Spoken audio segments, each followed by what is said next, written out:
The guards pushed Daniel Hayes to his knees.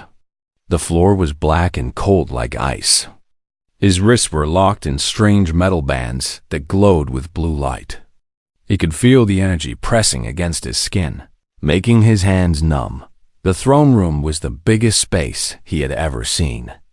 Giant pillars made of crystal rose up on all sides. They disappeared into darkness far above his head. Thousands of aliens stood watching him in silence.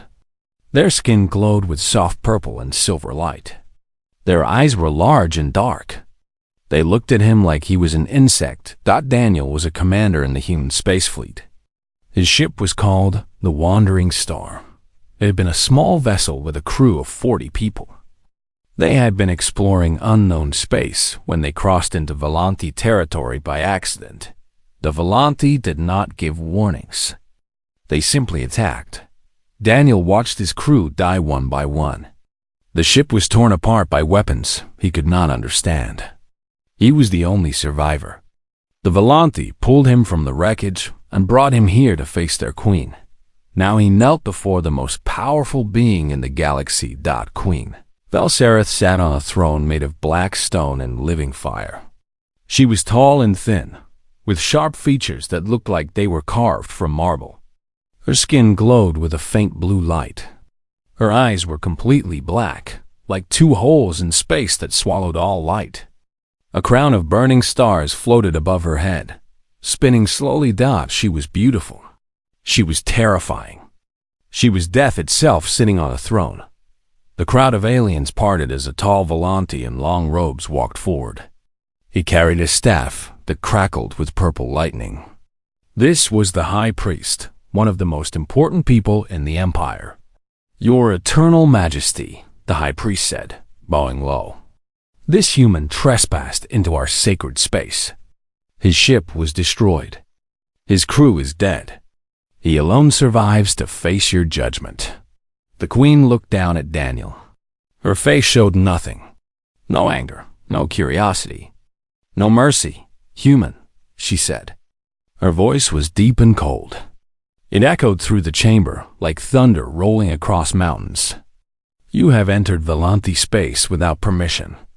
You have looked upon our sacred worlds with your primitive eyes. The law is clear. The penalty is death." Daniel should have been afraid. He should have begged for his life. He should have looked away from those terrible dark eyes, but he did not. Instead, he looked at her face. He studied it carefully. The shape of her cheekbones. The way her head tilted slightly when she spoke.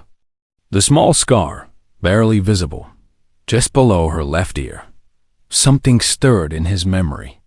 Something old. Something buried deep. He knew that face. He knew that scar. He knew the person behind those cold, dark eyes. "Myra," he said softly. The word was quiet, but it carried through the silent throne room like a gunshot. Every alien in the chamber froze. The High Priest's eyes went wide with shock. The guards near Daniel stepped back as if he had suddenly caught fire. The Queen's face changed. Just for a moment, just for a heartbeat, something flickered in her expression.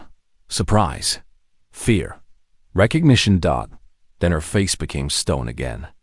"What did you say?" she asked. Her voice was still cold, but there was something underneath it now. Something fragile. "Your name is Mira," Daniel said. He spoke clearly, loudly enough for everyone to hear. "When you were 8 years old, you fell from the observation deck on Station 12. You were climbing where you should not have been climbing. You fell almost 20 feet. I caught you. You were crying. You made me promise not to tell anyone because you were embarrassed that you had been scared." The Queen stood up from her throne. Her robes flowed around her like liquid shadow. Her crown of stars spun faster, throwing wild light across the walls. "How do you know that?" she whispered. Her voice was barely audible. "Nobody remembers. That station was destroyed centuries ago. Everyone who knew me then is dead. Everyone. Not everyone. Daniel said. The Queen walked down the steps from her throne. Her movements were slow and careful, like she was walking towards something dangerous. The crowd parted before her. No one dared to breathe. She stopped directly in front of Daniel. She was close enough to touch. Up close, he could see the faint glow of veins beneath her luminescent skin. He could see the tiny movements of her dark eyes as she studied his face. "It is not possible," she said. "You are human. Humans do not live this long. 300 years have passed since Station 12. You should be dust." "I was 12 years old when we met," Daniel said. "You were 8. You were the strangest person I had ever seen. Your skin glowed. Your eyes were black. You did not look like any human I knew. But you were crying, and you were alone, and I thought that made us the same." The Queen's hands were shaking. Daniel could see them trembling at her sides. "I lived in the refugee quarters with my family," he continued. "My father was a maintenance worker. My mother was a teacher. You used to sneak away from your tutors to visit me. We would explore the old cargo bays together. We would steal food from the kitchens and eat it while watching the stars through the observation windows." "Stop," the Queen whispered. "You told me about your homeworld," Daniel said. "The world your people lost. You told me about the great crystal forests and the singing mountains and the oceans that glowed at night. You had never seen any of it. You only knew the stories. But you described it so well that I could picture it in my mind. Please stop." There were tears in her eyes now. Silver tears that glowed like liquid starlight. "You taught me to speak your language. I taught you to play card games. We invented our own secret code so we could messages for each other. We called it the friend language. Nobody else could understand it." The Queen fell to her knees in front of him. The most powerful being in the galaxy knelt before a chained human prisoner, and the entire court watched in stunned silence. "How is this possible?" she asked. Her voice was broken. "How can you be here? How can you remember?" Daniel looked into her eyes. Those dark, endless eyes that had haunted his dreams for 3 centuries. "I made you a promise, Mira," he said. "The night they took you away. The night the Empire came to reclaim their lost princess. You came to my room to say goodbye. You were crying. You did not want to go." The Queen closed her eyes. Silver tears streamed down her glowing cheeks. "You said you would come back for me," Daniel continued. "You said to wait for you. And I said I would wait forever if I had to. You laughed. You thought forever was just something humans said. You did not think we meant it." He leaned forward, as close as his chains would allow. "We meant it, Mira. We always mean it. And I have been waiting for you ever since." The throne room was completely silent. No one moved. No one spoke. The entire Volanti court watched as their eternal Queen wept before a human prisoner who somehow knew her deepest secrets. The High Priest stepped forward, his staff raised. "Your Majesty, this is clearly some human trick. He is using telepathy or technology to deceive you. Allow me to execute him immediately." The Queen raised her hand without looking at him. "Touch him," she said quietly, "and I will burn your family line from existence." The High Priest froze. He slowly lowered his staff and stepped back. The Queen opened her eyes and looked at Daniel. Really looked at him, perhaps for the first time since he had entered the throne room. "Leave us," she commanded. "Everyone, now." No one argued. No one questioned. Within moments, the massive throne room was empty, except for the Queen and her impossible prisoner. They knelt facing each other on the cold black floor. 2 old friends separated by centuries and reunited by fate. "Tell me everything," the Queen whispered. "Tell me how this is possible. Tell me what happened to the boy I loved." And Daniel began to speak. 300 years ago, the universe was a different place. The Volanthi had no empire then. They had no fleet. They had no power. They were refugees, wanderers lost among the stars, searching for a place to call home. Their homeworld had been destroyed. A dying star had expanded and swallowed everything they knew. Billions of Volanthi died in fire. The survivors escaped in generation ships, massive vessels built to carry their people across the void. For decades, they drifted. They begged for shelter from other species. Most turned them away. The Volanthi were too different, too strange. Their glowing skin and dark eyes frightened the creatures they met. They were chased away from planet after planet. Then they found Station 12. Station 12 was a human outpost, a mining colony built on the edge of known space. It was small and old and not very important. The humans who lived there were workers and their families. Ordinary people doing ordinary jobs. When the Volanthi ships arrived, asking for refuge, the humans of Station 12 did something that surprised everyone. They said yes. The station was not big. There was not much room. But the humans made space. They cleared out storage bays and converted them into living quarters. They shared their food, their water, their air. They welcomed the Volanthi as guests. This is where Daniel Hayes grew up. He was born on Station 12. His father, Peter Hayes, worked in the maintenance department. He fixed broken pipes and failing power systems. His mother, Susan Hayes, was a teacher at the small station school. Daniel had two younger sisters named Grace and Lucy. Life on the station was simple. Daniel went to school. He helped his father with repairs. He played games with other children in the corridors and cargo bays. He dreamed of one day leaving the station and exploring the stars. Then the Volanthi arrived, and everything changed. The alien refugees were given quarters in the lower levels of the station. Daniel was curious about them. He had never seen aliens before. He would sneak down to the refugee section and watch them from hiding spots. That is how he first saw her. She was smaller than the other Volanthi. A child, like him. Her skin glowed with soft purple light.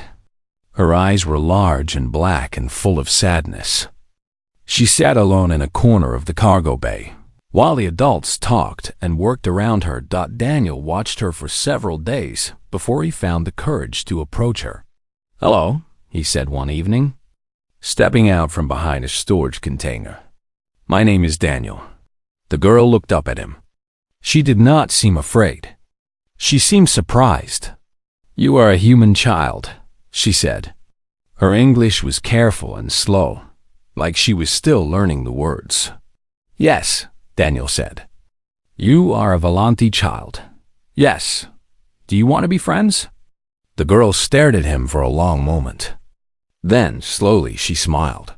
"My name is Mira," she said. From that day forward, they were inseparable. Myra was not like the other Volanthi refugees. She had special guards who watched over her. She had tutors who taught her lessons every day.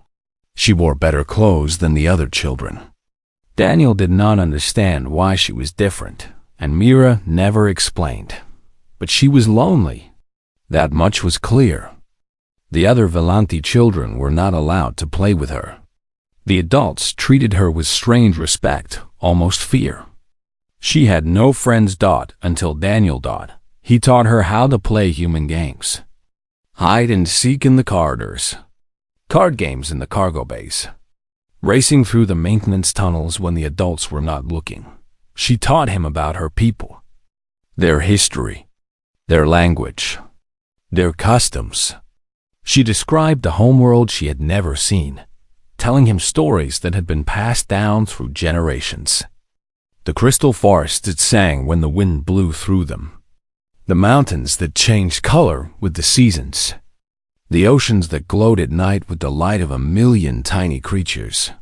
"I wish I could have seen it," she said one night, as they sat together watching the stars through an observation window.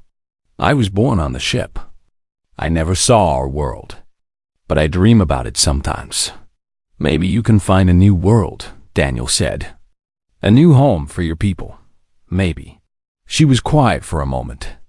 Daniel, do you think we will always be friends? Of course, he said. Forever.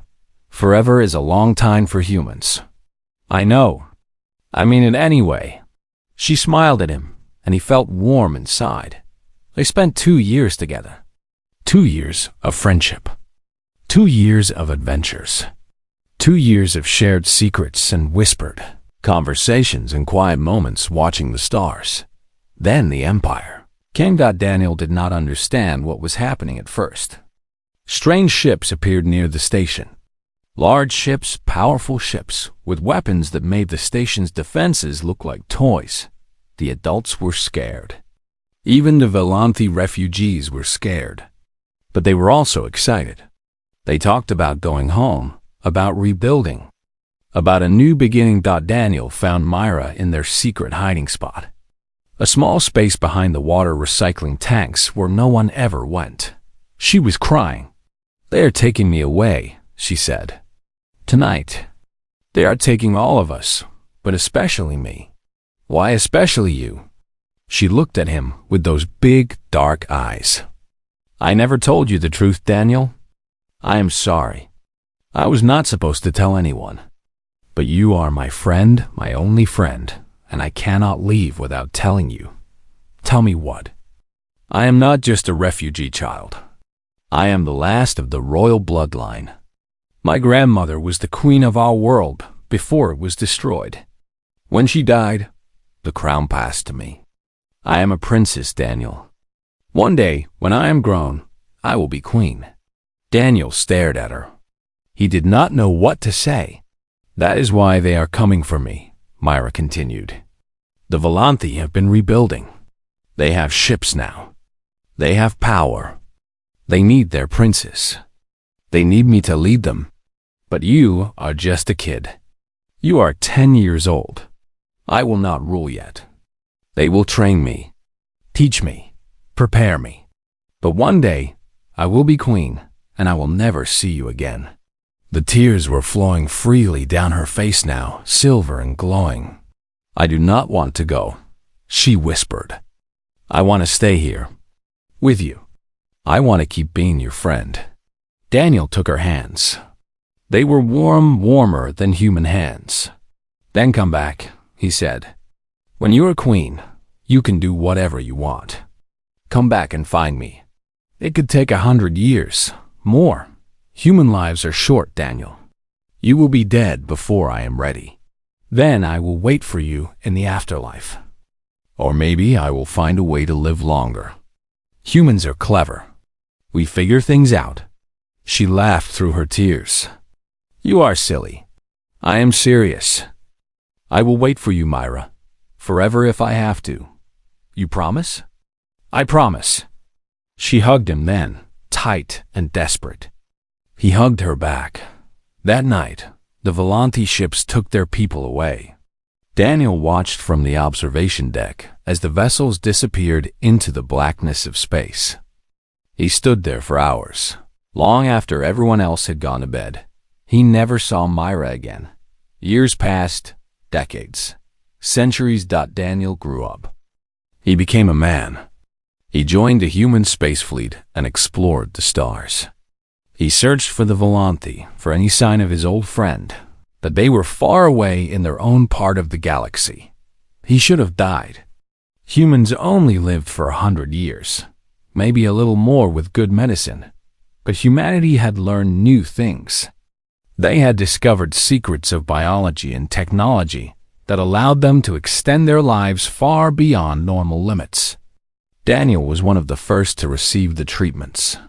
He stopped aging. He stopped dying. And he kept his promise. He waited for 300 years. He waited and now, finally, he had found her. The queen sat in her private chambers, across from Daniel. The room was smaller than the throne room, but still larger than most human houses. The walls were made of dark crystal that pulsed with soft light. Strange plants grew in floating pots. their leaves glowing blue and green. Servants had brought food and drink, but neither of them touched it. They sat on cushions facing each other, separated by a low table made of polished black stone. The queen had removed her crown.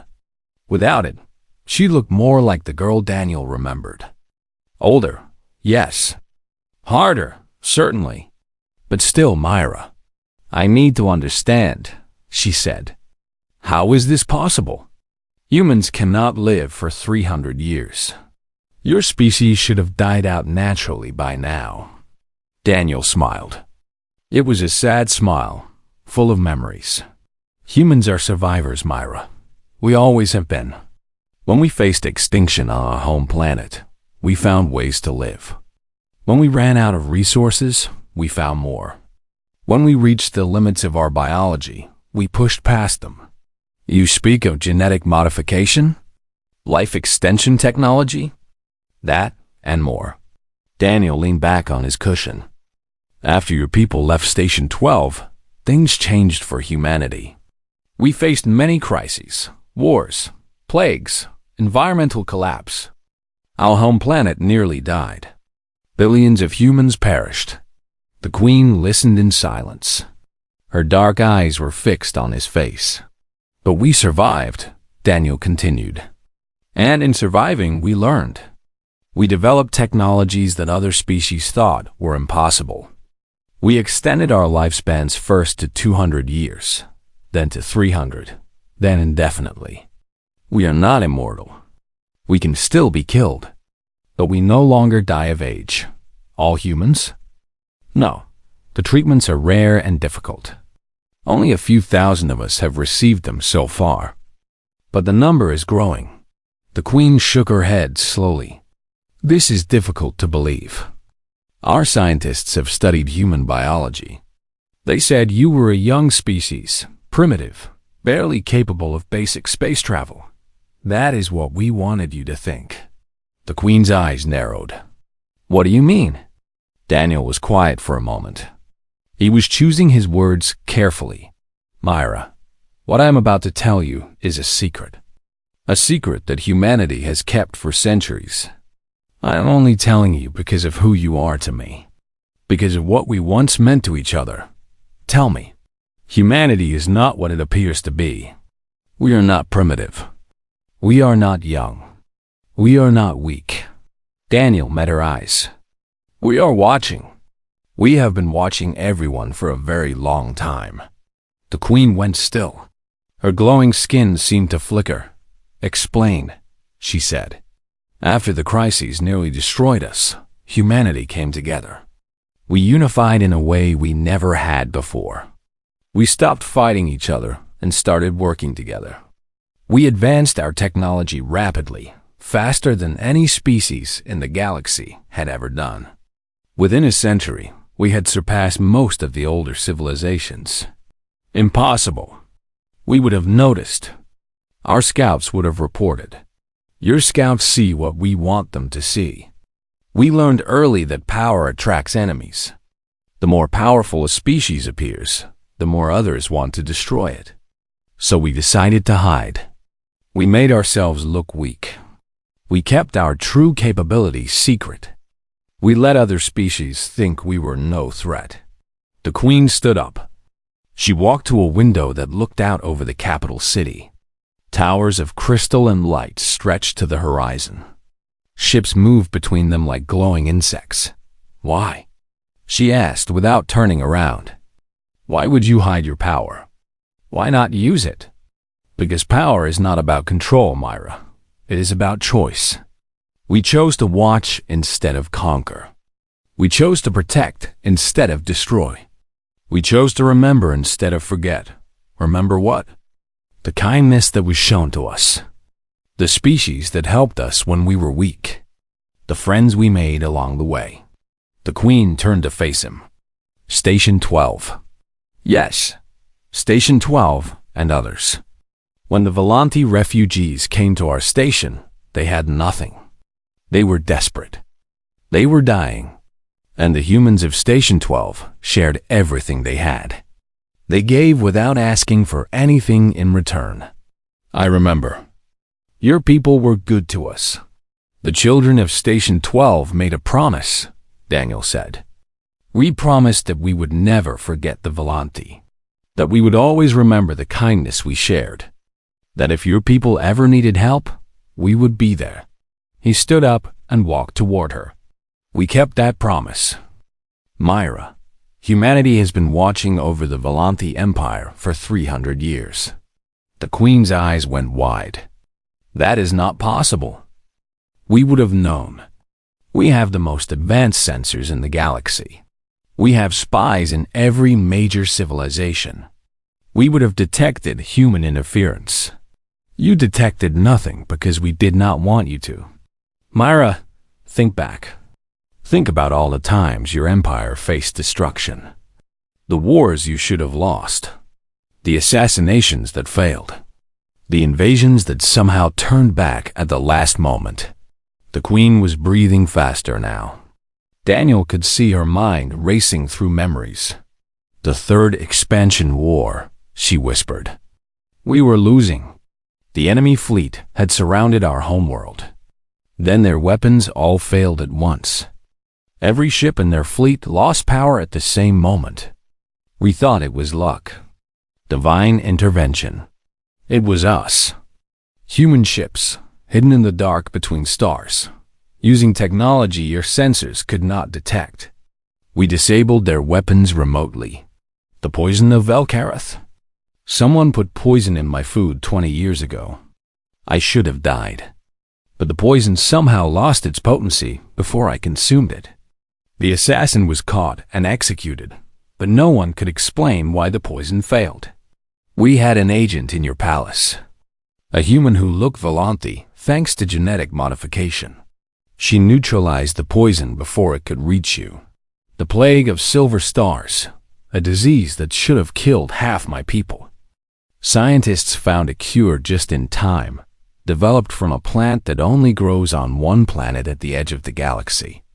A plant no one knew about until it suddenly appeared in our research databases. We put it there. We had already studied the plague and developed a cure centuries before it reached your space. We simply made sure your scientists found the answer. The Queen staggered backward. She reached out and steadied herself against the wall. 300 years, she said. For 300 years, humans have been protecting us. And we never knew. That was the point. We did not want credit. We did not want power over you. We simply wanted to keep our promise. Why? Her voice was breaking. Why would you do so much for us? We have given you nothing. We have ignored you. We have treated you like primitives. My own empire has laughed at humanity as a weak and foolish species. Daniel walked to her side. He took her hands gently, as he had done 3 centuries ago in a cargo bay on a forgotten space station. Because you showed kindness when you had nothing, he said. Because a little girl with glowing skin and sad eyes became my friend when she did not have to. Because that girl taught me that people can be good, even when the universe is cruel. Tears were flowing down the Queen's face now. Silver tears that glowed like starlight. I thought you had forgotten me, she whispered. I thought you had died centuries ago. Just another human life, brief and quickly forgotten. I tried not to think about you because it hurt too much. I never forgot, Daniel said. I never stopped thinking about you. Every day for 300 years, I remembered Station 12. I remembered the games we played, the secrets we shared, the promise I made. He reached up and gently wiped a tear from her cheek. I told you I would wait forever. Myra, humans always mean what we say. The Queen looked at him, really looked at him, seeing past the face of a prisoner and finding the boy she had loved so long ago. I thought forever was just something humans said, she whispered. I never believed you meant it. We always mean it. That is what makes us human. She fell into his arms then, the most powerful being in the galaxy, holding on to a human prisoner. like he was the only real thing in the universe. And for a long moment, they were not queen and prisoner. They were just Myra and Daniel, two old friends finally reunited after far too long apart.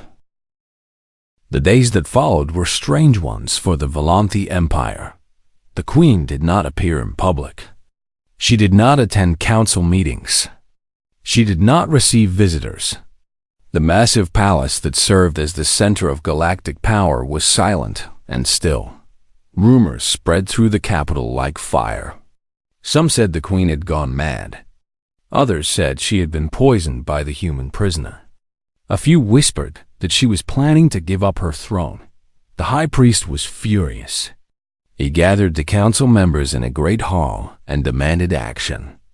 "The queen has lost her mind," he declared. "This human has used some form of mental manipulation to control her. We must act. We must remove her from power before she destroys everything we have built." The council members shifted uncomfortably. The high priest was powerful, but the queen was more powerful still. To move against her was dangerous. "What would you have us do?" asked one of the council members, an elderly Volanthi with faded purple skin. "She is the eternal queen. She has ruled for 200 years. The people love her. The people will love whoever we tell them to love," the high priest snapped. "We control the information. We control the temples. We control the truth. And if you are wrong?" The elderly council member asked quietly. "If the queen is not controlled? If she has reasons we do not understand? Then she has gone mad on her own, which is even worse. Either way, she must be removed." The council fell silent. No one wanted to be the first to agree. No one wanted to be the first to disagree. In her private chambers, the queen was unaware of the plotting. She sat with Daniel in a garden filled with alien flowers, listening as he told her more about humanity's secret history. "We call ourselves the Watchers," Daniel explained. "There are about 10,000 of us who have received the immortality treatments. We are spread across the galaxy, living among other species, observing, protecting, remembering. 10,000 humans among billions of aliens," the queen said. "How can so few do so much?" "Technology helps. Our ships are invisible to all known sensors. Our agents can change their appearance to look like any species. Our communications are instant across any distance. But mostly, it is because we are patient. We plan in centuries, not in years." The queen picked a flower from a nearby plant. It glowed softly in her hand. "You said you protect species that showed kindness to humanity. How many are there?" 17 that we watch closely. The Volanthi are the most important. You were the first. But there are others. A species called the Krell, who gave medical supplies to a human colony ship that was struck by plague. The Zerati, who warned us about an asteroid that would have destroyed one of our worlds. The Mavic, who shared their knowledge of agriculture when our crops were failing. You remember all of them. We remember everyone who helped us. And we never forget those who hurt us either. But we do not take revenge. We simply make sure they can never hurt anyone again." The queen looked at him sharply. "What does that mean?" Daniel was quiet for a moment. "There have been species who attacked humanity, who killed our people, who tried to wipe us out. We did not destroy them, but we made sure they could never threaten anyone again. Their weapons stopped working. Their ships could not leave their home systems. Their communications failed. They are still alive, but they are contained. That is terrifying. Yes, that is why we hide. If the galaxy knew what humanity could do, everyone would fear us. Everyone would try to destroy us before we could contain them. We do not want that. We want peace. We want to help, not to control." The queen set the flower down on a nearby stone. "Why are you telling me this? You have kept these secrets for 300 years. Why reveal them now?" Daniel smiled. Because I trust you, Myra. Because I have always trusted you. And because humanity is ready to stop hiding. What do you mean? The Watchers have been discussing this for decades. We have been protecting the galaxy in secret for too long. It is time to step forward, to offer our help openly, to build real alliances instead of working from the shadows. He took her hand. We want to start with you, with the Volanthi. We want to offer a true alliance between our peoples. Not as protectors and protected, but as equals, partners. The Queen stared at him. You want to reveal humanity's true power to the galaxy? Eventually, yes. But we want to do it carefully, with allies at our side, with friends who know who we really are and can help others understand. This is too much. I need time to think. Of course. I have waited 300 years. I can wait a little longer. The Queen stood up and walked to the edge of the garden. From here, she could see the capital city spread out below.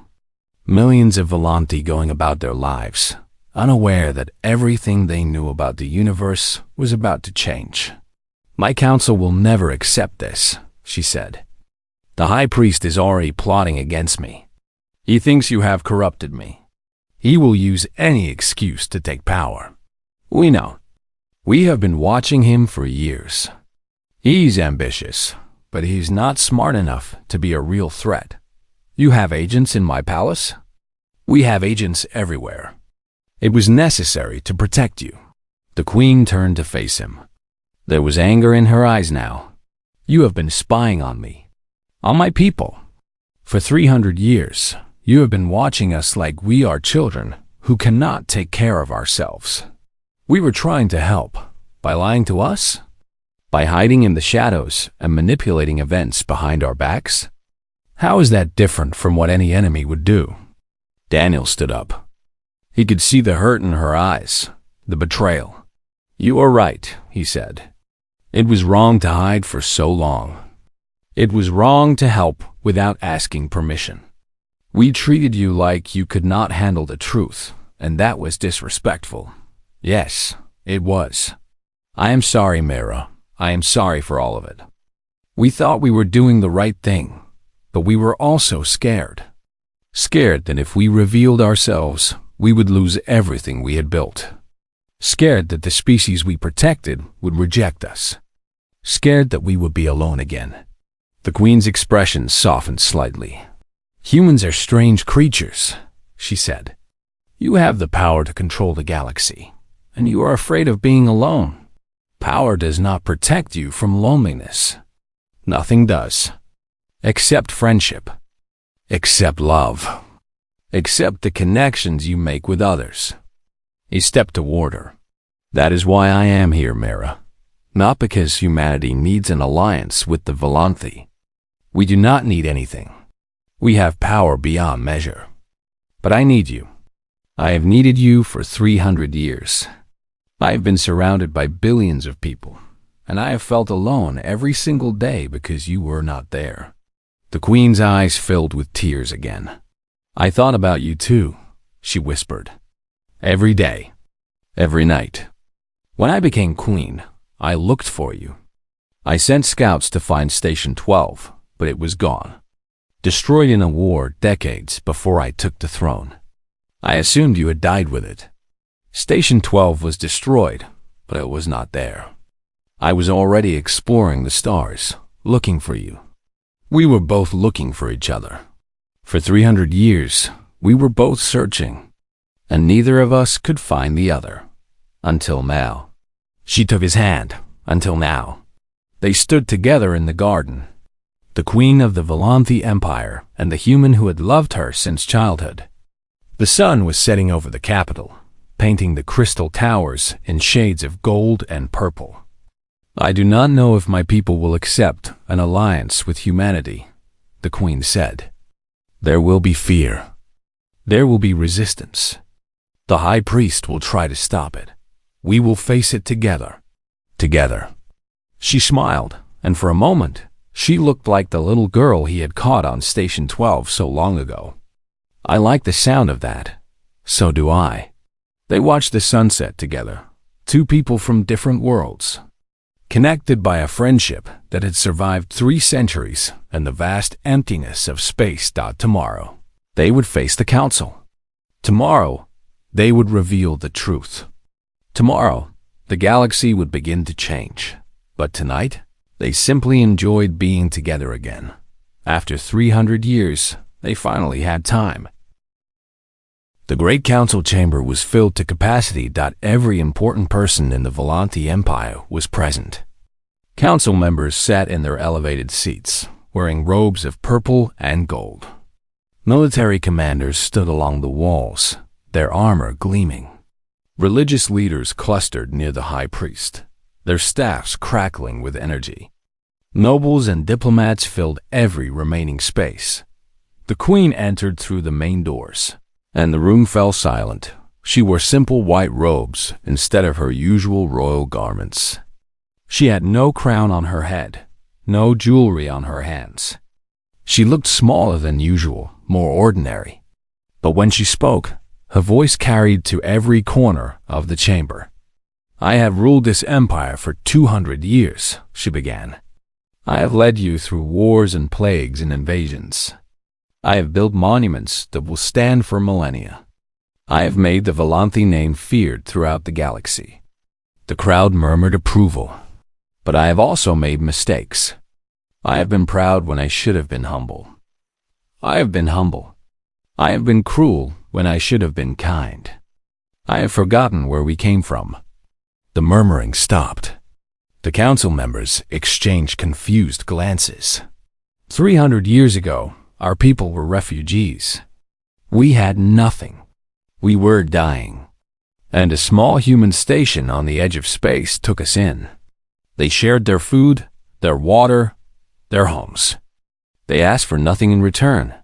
The high priest stepped forward. "Your Majesty, this ancient history is not relevant to the current crisis. The human prisoner has clearly affected your judgment. Allow me to call for a medical examination to ensure you are fit to rule." "Sit down," the queen commanded. Her voice was ice. The high priest hesitated, then slowly returned to his seat. "The humans of Station 12 showed us kindness when we had nothing to offer," the queen continued. "They treated us as equals when everyone else treated us as beggars. And we forgot.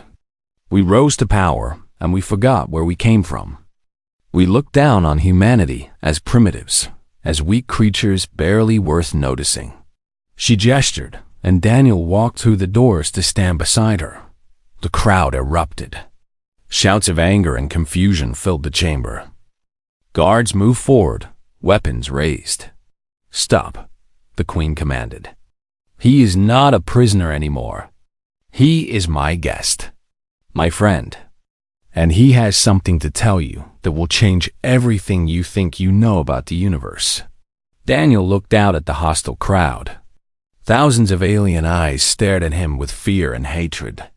He took a deep breath. "My name is Daniel Hayes. I am 312 years old. I met your queen when she was a child named Mira, living as a refugee on a human space station. We were friends. When she was taken away to become the princess of your people, I made her a promise. I told her I would wait for her forever." He paused. "Humans keep their promises." He told them everything. He told them about humanity's hidden power. He told them about the Watchers, the 10,000 immortal humans spread across the galaxy. He told them about the secret protection humanity had provided to the Volante for 3 centuries. The crowd listened in stunned silence. "Every time your empire faced destruction, humans intervened," Daniel said. "We disabled enemy weapons. We stopped assassinations. We provided cures for plagues.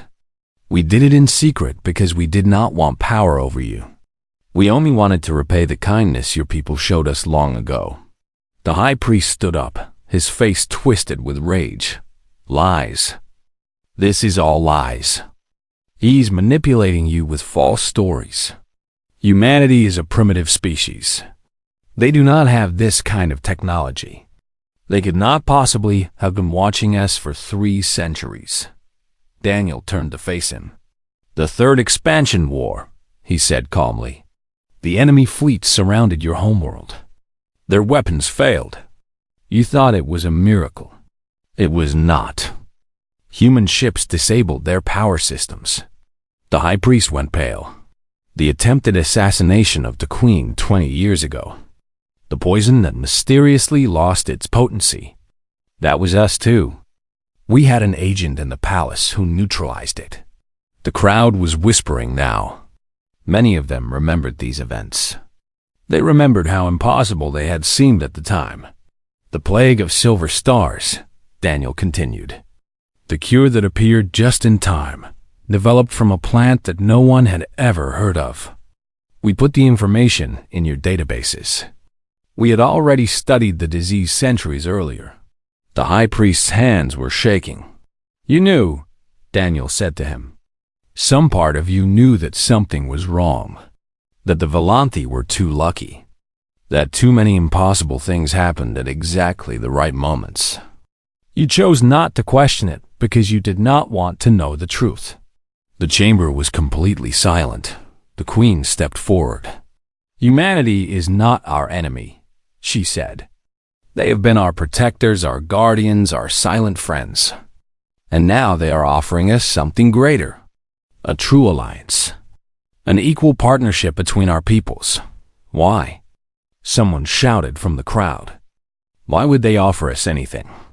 What do they want? Daniel answered. We want what everyone wants. Friendship. Connection. A place in the galaxy where we belong. We have been hiding for 3 centuries because we were afraid. Afraid that if we showed our true power, everyone would fear us.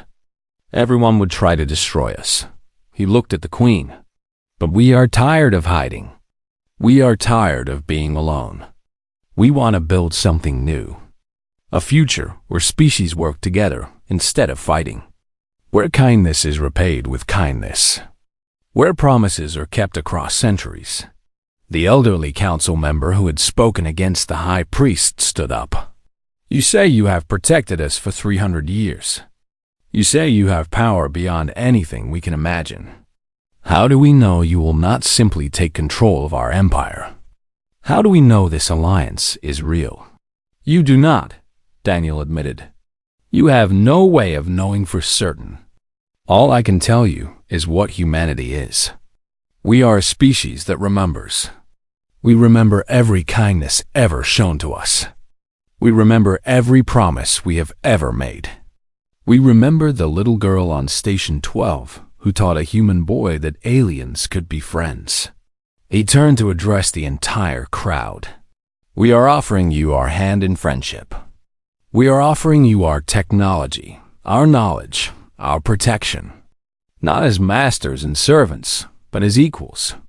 You can refuse. You can reject us. We will not force you to accept. But we hope you will see what we see. A future where we face the darkness together. The Queen took his hand. I have made my decision, she announced. I am accepting the alliance. Humanity will be our partners, our friends, our equals. The High Priest surged forward. You cannot do this. The Council must vote. The people must be consulted. This is not your decision to make alone.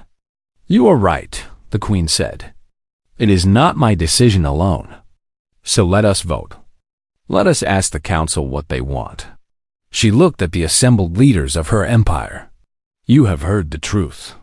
You know what humanity has done for us. You know what they are offering. Now choose. Do we accept their friendship or do we remain alone? The elderly council member was the first to stand. I vote to accept the alliance. Others followed. One by one, council members rose to their feet. Some hesitated. Some looked afraid. But more and more of them stood until only a handful remained seated. The High Priest was among those who refused to stand. This is a mistake, he hissed. You are all fools. You are giving our empire to aliens. No, the Queen said. We are making friends. Something you have never understood. She turned to the crowd. The vote is clear. The alliance is accepted. From this day forward, the Volanthi Empire and the Human Confederation are partners. We will share our knowledge. We will protect each other. We will build a future together. The crowd began to cheer. The sound started slowly, building until it filled the chamber like thunder. Even those who had been suspicious moments before found themselves caught up in the excitement. Daniel stood beside the Queen, watching the celebration unfold.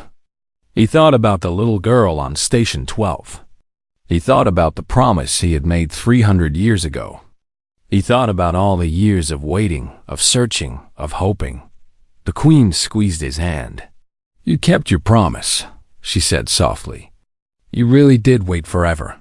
I told you I would. I know. I just never believed it was possible. She looked out at her people, at the celebrating crowd, at the future they were about to build together. What happens now? She asked. Now we build something new. Something the galaxy has never seen before. A partnership based on friendship instead of fear. On kindness instead of conquest. On promises kept instead of promises broken. That sounds like a fairy tale. Maybe, but humans believe in fairy tales. We always have. We believe that good things are possible if you work hard enough and wait long enough and never give up hope. The Queen smiled.